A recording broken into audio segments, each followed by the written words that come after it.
Tell us about you and your background. Hi, I'm Mary Sojian, and I'm a senior at Los Alamitos High School. Yeah. And your inductee? Glenn McCormick is my inductee today.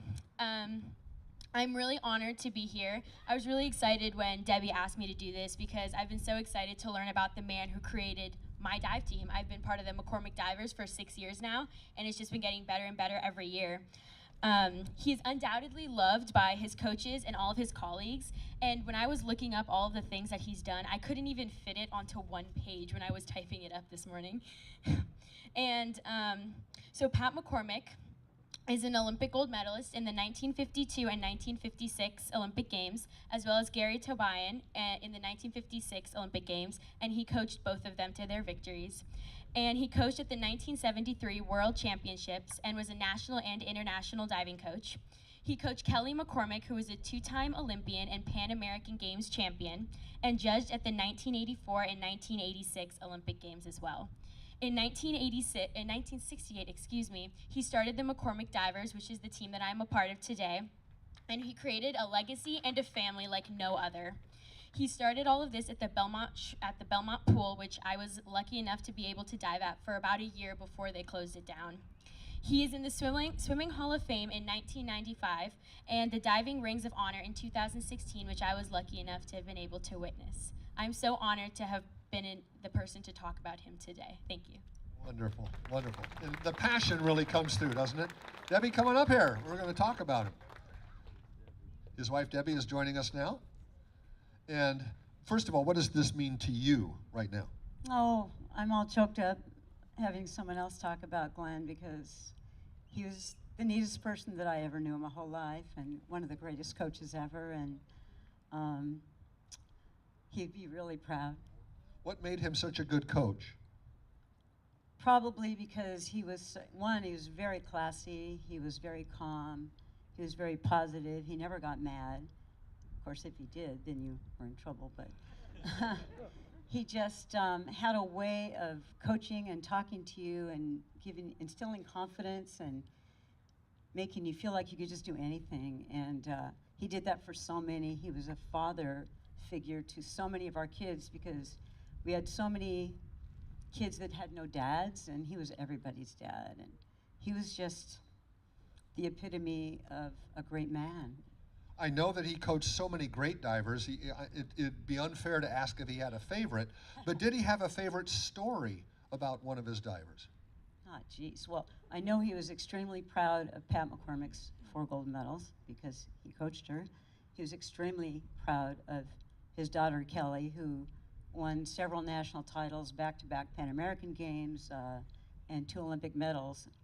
And he coached a guy named Gary Tobian who won the Olympics, but he didn't have the most talent in the world. I mean, he didn't have the pretty aesthetic body, but he was really strong, and he did some very, very difficult dives that no one was doing then. And he did back and reverse 2.5s on 10 meter, and Glenn had never seen the dive, and Gary had to trust him to call him out of the dive. And he ended up winning a gold medal in the Olympics because he did those big dives. And if anyone watches diving today, you can see where it has taken off from since then. Wonderful. You're going to also talk about the next inductee, but first go to your photo and I'll tell them what it means to be called out of a dive. For those of you who don't know, if you're doing a reverse dive, you're tumbling backwards. And you're tumbling so fast and you're moving so quickly, it's hard to see where the water is. And you don't want to straighten out falling horizontally onto the water. So somebody has to say, ready, hup. And as soon as you hear the hup, you have to kick out as fast as you can. And hopefully they said hup at the right point so that you land head first in. And obviously the coach was, the diver was trusting his coach on a dive that nobody had ever done before. Nowadays, they make it a little easier on the divers. They put a foam machine. It releases a burst of bubbles in the water so that if you hit bad, it still hurts, but it won't bruise your lung. But in those days, they didn't have the bubbler, and so it was quite a genuine gesture of confidence in the coach. Okay, let's do one more. I have the honor tonight of introducing Kelly McCormick. I am so excited to be introducing Kelly because just like me, she started out as a gymnast. She didn't start diving until the age of 14, but quickly rose to the top of USA Diving. Kelly won a total of 9 national championships, gold at 2 Pan American Games, and medaled at 2 different Olympics. She won a silver medal on 3-meter springboard at the 1984 Los Angeles Olympics and bronze in the same event at the 1988 Seoul Olympics. Looking at all these achievements, it is obvious that Kelly McCormick is an inspiration within the diving community. To me especially, she inspires me because I, just like her, started diving at a late age, and she proves to me that it is never too late to be incredibly successful. I am proud to announce honoree Kelly McCormick because her dedication and determination to excellence are skills that deserve to be honored. Although unfortunately she could not make it tonight, I recently spoke to her and she wants to thank each and every one of you and is honored to receive this award. Thank you. Well done. You took the time to call her. Debbie, come on back. We're going to ask you some more questions. Kelly McCormick is a diver that I remember broadcasting about, and very colorful character. Tell us a little bit about what it was like to be watching coach his daughter to 2 Olympic medals.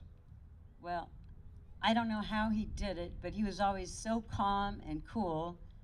It could be just watching a practice. So he never made anybody nervous. He was just, you just looked at him and you could see the confidence. He would smile at you, and that's all you needed, really. Okay, tough question. How much credit of Kelly's 2 gold medals belongs to Kelly versus coach?